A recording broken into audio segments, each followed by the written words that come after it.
Hello students, स्वागत है आपका वाईएस स्टडी पॉइंट पर। इस वीडियो में हम अगस्त की करंट अफेयर्स करने वाले हैं। हम एक महीने की करंट अफेयर को 15 सेट में डिवाइड करते हैं और 15 जो एक सेट में हमारे 15 क्वेश्चन होते हैं, तो लगभग हमारे 200 से 250 के बीच में क्वेश्चन हो जाते हैं, जो कि एक महीने के क्वेश्चन करने के लिए पर्याप्त क्वेश्चन है। हमारी करंट अफेयर एक महीने की कवर हो जाएगी इन 15 सेट में। पहले क्वेश्चन पर चलते हैं। पहला क्वेश्चन हमसे क्या कह रहा है, ब्रिक्स 2023 सम्मेलन कहाँ आयोजित किया जाएगा। सितंबर के महीने में ब्रिक्स 2023 सम्मेलन आयोजित किया जाना है और यह आयोजित किया जाएगा दक्षिण अफ्रीका में। ब्रिक्स एक 5 देशों का संगठन है जिसकी स्थापना 2009 में हुई थी, जिसका कि मुख्यालय शंघाई चाइना में है। और ब्रिक्स 5 देशों का संगठन है जो कि इसके नाम से दिखाई दे रहा है ब्रिक्स, यानी कि पहला इसमें देश आता है ब्राज़ील, दूसरा देश है रसिया, तीसरा देश है हमारा इसमें इंडिया यानी कि भारत, तीसरा देश है हमारा चाइना और पांचवा देश है हमारा दक्षिण अफ्रीका। दक्षिण अफ्रीका इस संगठन में सबसे अंत में जाकर जुड़ा। 2010 में ब्रिक्स की तीसरी समिट में ये देश ब्रिक्स संगठन में जुड़ा। अब हम दक्षिण अफ्रीका के बारे में जो भी और फैक्ट्स हैं हम उनको जान लेते हैं। दक्षिण अफ्रीका की 3 कैपिटल हैं, 3 राजधानियां हैं, एक लेजिस्लेटिव, एडमिनिस्ट्रेटिव और जुडिशियल। जो एडमिनिस्ट्रेटिव है उसका नाम है प्रिटोरिया, लेजिस्लेटिव का नाम है केप टाउन और जो जुडिशियल है उसका नाम है ब्लोमफोंटेन। केंद्रीय अप्रत्यक्ष कर और सीमा शुल्क बोर्ड CBIC का अध्यक्ष किसे बनाया गया है। Option A Sanjay Kumar Agarwal, option B Ajay Bansal, option C Nitin Gupta, option D Ajay Bhalla. इस क्वेश्चन का हमारा सही आंसर हो जाएगा संजय कुमार अग्रवाल, जो कि इस फोटो में मैंने दिखा भी रखा है। संजय कुमार अग्रवाल हमारा सही आंसर हो जाएगा। अब यहाँ पर बात की गई है किसकी, अप्रत्यक्ष कर की। अब इसको समझ लें, अप्रत्यक्ष कर क्या होता है। अप्रत्यक्ष कर होता है जैसे GST है, प्रोडक्ट पर लगती है, ऐसी सीमा शुल्क है जो कि सैलरी पर डायरेक्ट टैक्स ना लगता हो, सीधे सैलरी पर यानी कि इनकम पर टैक्स ना लगकर किसी प्रोडक्ट के थ्रू टैक्स लिया जा रहा होता है, उस कर को हम अप्रत्यक्ष कर कहते हैं। अब बात कर ली हमने अप्रत्यक्ष कर की। अप्रत्यक्ष कर यानी कि CBDT का अध्यक्ष कौन है। CBDT का अध्यक्ष है नितिन गुप्ता। नितिन गुप्ता किसका अध्यक्ष है, ये अध्यक्ष हैं प्रत्यक्ष कर वाले, मतलब CBDT के। अब हम नेक्स्ट क्वेश्चन पर चलते हैं। उन्मेष एवं उत्कर्ष महोत्सव किस शहर में बनाए गए हैं। भोपाल, लखनऊ, इंदौर, दिल्ली। यह उन्मेष एवं उत्कर्ष महोत्सव भोपाल में बनाए गए हैं। हमारा आंसर हो जाएगा क्या, भोपाल। अब ये उन्मेष जो त्यौहार है, उत्सव है, ये साहित्यिक नाटक अकेडमी के अंतर्गत आता है और उत्कर्ष हमारा संगीत नाटक अकेडमी के अंदर आता है। ये दोनों जो अकेडमी हैं ये आती हैं मिनिस्ट्री ऑफ कल्चर यानी कि संस्कृति मंत्रालय के अंतर्गत आती हैं। और संस्कृति मंत्रालय हमारा, उसके मंत्रालय के प्रमुख कौन हैं, जी किशन रेड्डी। ये इस क्वेश्चन से हम इतनी सारी चीज़ें याद रखेंगे। अब हम चलते हैं अपने नेक्स्ट क्वेश्चन पर। 41वां लोकमान्य तिलक राष्ट्रीय पुरस्कार 2023 किसको दिया गया है। अजीत डोभाल, नरेंद्र मोदी, लता मंगेशकर, रामनाथ कोविंद। इस क्वेश्चन का हमारा राइट आंसर क्या हो जाएगा, नरेंद्र मोदी। इस क्वेश्चन का हमारा राइट आंसर क्या है, नरेंद्र मोदी।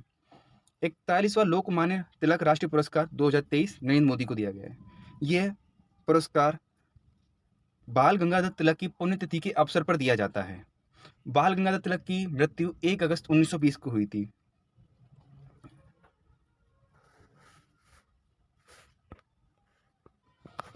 अब हम अपने नेक्स्ट क्वेश्चन पर आते हैं। विश्व कॉफी सम्मेलन का 5वां संस्करण कहाँ आयोजित किया गया। विश्व कॉफी सम्मेलन का 5वां संस्करण कहाँ आयोजित किया गया। यह संस्करण मतलब जो विश्व कॉफी सम्मेलन है, यह भारत के शहर बेंगलुरु में आयोजित किया गया। बेंगलुरु में आयोजित किया गया। बेंगलुरु कहाँ की राजधानी है, बेंगलुरु हमारी कर्नाटक की राजधानी है। बेंगलुरु हमारी कर्नाटक की राजधानी है। और ये कर्नाटक राज्य कॉफ़ी के मामले में सबसे ज़्यादा जो कॉफ़ी होती है वो कर्नाटक में होती है। अब हम अपने नेक्स्ट क्वेश्चन पर चलते हैं। नेक्स्ट क्वेश्चन हमारा क्या कह रहा है, हाल ही में भारत में शतरंज के शीर्ष खिलाड़ी कौन बन गए हैं, यानी कि भारत में शतरंज के शीर्ष खिलाड़ी कौन बन गए हैं। इस क्वेश्चन का हमारा राइट आंसर हो जाएगा डी गुकेश। डी गुकेश हमारा राइट आंसर हो जाएगा। 1987 से लेकर अब तक हमारे भारत के सबसे शीर्ष शतरंज खिलाड़ी थे विश्वनाथ आनंद, पर अब उनको पछाड़कर डी गुकेश भारत में शतरंज के शीर्ष खिलाड़ी हो गए हैं। विश्व की बात करें तो विश्व में सबसे शीर्ष खिलाड़ी हैं मैग्नस कार्लसन। अब हम बात करें शतरंज की बात करें तो इस खेल का उद्भव कहाँ से हुआ था। इस खेल का उद्भव हमारे भारत से ही हुआ था। अपने नेक्स्ट क्वेश्चन पर चलते हैं। दिल्ली पुस्तक मेले का कौन सा संस्करण आयोजित किया गया है। जो दिल्ली पुस्तक मेला होता है प्रगति मैदान में जो लगता है, उसका कौन सा संस्करण हुआ है। ऑप्शन ए 46वां, ऑप्शन बी 27वां, ऑप्शन सी 51वां, ऑप्शन डी 19वां। इस क्वेश्चन का हमारा राइट आंसर हो जाएगा ऑप्शन बी 27। Option B 27। ये एशिया का सबसे बड़ा वर्ल्ड बुक फेयर माना जाता है, जो कि कहाँ पर होता है, दिल्ली के प्रगति मैदान में। अब हम नेक्स्ट क्वेश्चन देखते हैं। पीएम मोदी ने देश भर के कितने रेलवे स्टेशनों के पुनर्विकास की आधारशिला रखी है। इस क्वेश्चन का आंसर हो जाएगा हमारा 508 रेलवे स्टेशन। 508 रेलवे स्टेशन की पुनर्विकास की आधारशिला रखी है। ये इनिशिएटिव हमारा अमृत भारत स्कीम के अंतर्गत आता है। इस प्रोजेक्ट में 24,470 करोड़ रुपए 24,770 करोड़ रुपए लगाए गए हैं अमृत भारत स्कीम में। अब हम अपने नेक्स्ट क्वेश्चन पर आते हैं। गृह सचिव अजय कुमार भल्ला और कैबिनेट मंत्री राजीव गौबा का कार्यकाल कितने वर्ष के लिए बढ़ा दिया गया है। गृह सचिव हमारे कौन है, अजय कुमार भल्ला, और कैबिनेट सचिव राजीव गौबा का कार्यकाल कितने साल के लिए बढ़ा दिया गया है। इनका जो कार्यकाल है वो 1 वर्ष के लिए बढ़ा दिया गया है। 1 वर्ष के लिए इनका कार्यकाल बढ़ा दिया गया है। अपने नेक्स्ट क्वेश्चन पर आते हैं। यह क्वेश्चन हमसे कह रहा है कि विदेश मंत्री डॉक्टर एस जयशंकर और शिक्षा मंत्री धर्मेंद्र प्रधान द्वारा लॉन्च किए गए स्टडी इन पोर्टल का उद्देश्य क्या है। भारतीय व्यंजन और संस्कृति को बढ़ावा देना, भारत की अंतरिक्ष अनुसंधान क्षमता को बढ़ाना, भारतीय पर्यटन स्थलों के बारे में जानकारी प्रदान करना, या भारत में विदेशी छात्रों की शिक्षा को सुविधाजनक बनाना। जैसा हमें पता चल रहा है कि इस क्वेश्चन में रूट वर्ड क्या निकल के आ रहा है हमारा, स्टडी इन पोर्टल। तो ये किससे रिलेटेड होगा हमारा, ये रिलेटेड होगा भारत में विदेशी छात्रों की शिक्षा को सुविधाजनक बनाना। जो विदेशों से हमारे देश में पढ़ने आते हैं उनको हम सुविधाजनक शिक्षा दे सकें, यह कार्य करेगा कौन सा पोर्टल, स्टडी इन पोर्टल। ठीक है, अब नेक्स्ट क्वेश्चन पर चलते हैं हम अपने। आदि चंदलूर संग्रहालय की आधारशिला किस जिले में रखी गई है। आदि चंदलूर संग्रहालय की आधारशिला किस जिले में रखी गई है। मुंबई, भोपाल, पोचमपल्ली, ठुटकुरी। इसका हमारा राइट आंसर हो जाएगा ठुटकुरी हमारा राइट आंसर हो जाएगा। ये जिला है तमिलनाडु का। कहाँ का जिला है ये है तमिलनाडु का।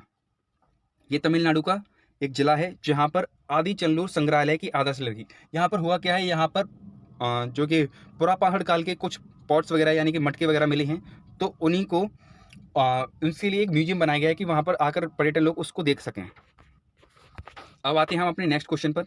1 अक्टूबर 2023 से ऑनलाइन गेमिंग, हॉर्स रेसिंग और कसिनो पर कितने प्रतिशत जीएसटी लगाया जाएगा। मतलब 1 अक्टूबर 2023 की बात की जा रही है, यानी कि आगे लगाया जाएगा। तो ऑनलाइन गेमिंग, हॉर्स रेसिंग और कसिनो पर कितने प्रतिशत जीएसटी लगाया जाएगा। इस क्वेश्चन का हमारा राइट आंसर हो जाएगा 28% जीएसटी। 28% जीएसटी लगाया जाएगा। 28% GST. Next question. India mobile Congress का 7वां संस्करण, यानी कि ये क्या याद रखना है, कौन संस्करण है, 7वां संस्करण। 7वां संस्करण किस स्थान पर आयोजित किया जाएगा? इसका हमारा राइट आंसर हो जाएगा नई दिल्ली। ये पहला भी, इसके लगातार जो भी संस्करण होते हैं वो नई दिल्ली में ही होते हैं, तो इसका सबसे ईजी है याद करना, ये अक्टूबर महीने में नई दिल्ली में किया जाएगा इसका 7वां संस्करण। ठीक, अब हम अपने नेक्स्ट क्वेश्चन पर बढ़ते हैं आगे। ग्लोबल मैरीटाइम इंडिया सम्मेलन 2023 किस शहर में आयोजित किया जाएगा? ग्लोबल मैरीटाइम इंडिया सम्मेलन 2023 किस शहर में आयोजित किया जाएगा? इस क्वेश्चन का भी हमारा राइट आंसर हो जाएगा दिल्ली। ये भी दिल्ली में ही होगा, ग्लोबल मैरीटाइम इंडिया सम्मेलन।